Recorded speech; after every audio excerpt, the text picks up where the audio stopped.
लूँगा।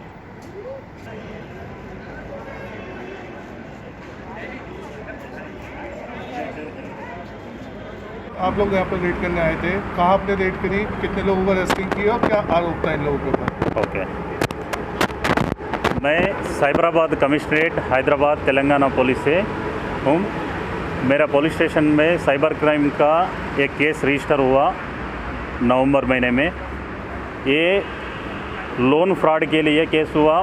वो बजाज, मुद्रा, टाटा, धनी एट्सेट्रा प्राइवेट लोन कंपनी से एक कॉल सेंटर लगा के, फेक कॉल सेंटर लगा के, वो कॉल इधर से मैं बजाज से बात कर रहा हूँ, नहीं तो धनी कॉल सेंटर से बात कर रहा हूँ, आपको पर्सनल लोन होना है बोल के कस्टमर्स को कॉल करके उन्होंने एक्सेप्ट करे तो उनको रजिस्ट्रेशन चार्जेस के लिए, जीएसटी के लिए, प्रोसेसिंग फ़ी के लिए और इंश्योरेंस के लिए ऐसा पब्लिक से पैसे इनका अकाउंट्स में डाल रहे।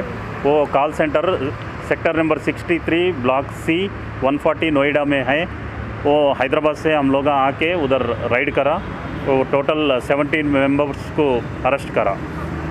कितने का फ्रॉड किया होगा इन लोगों ने, मोटा आइडिया? अभी तक मेरे पास 5 केसेस है और बाकी मेरा स्टेट में 30 to 40 केसेस है। वो पूरा इंक्वायरी चल रहे, वो पूरा होने के बाद अपन बोलने कर सकते हैं। पूछताछ में इन्होंने बताया कि तेलंगाना के लोगों को ही टारगेट करते थे या कहीं और भी? वैसा मैं नहीं बोल सकता हूँ।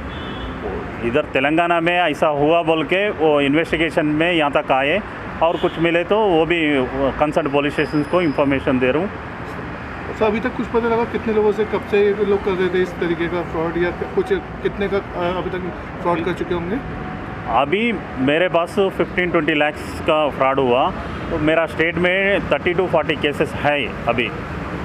मुख्य आरोपी इसका कौन है? कोई गिरफ्तार हुआ है? मुख्य जो सरगना है इसका संचालक है, गिरफ्तार हुआ है? हाँ। क्या नाम है उसका? नाम नहीं बोलता हूँ अभी। Thank you.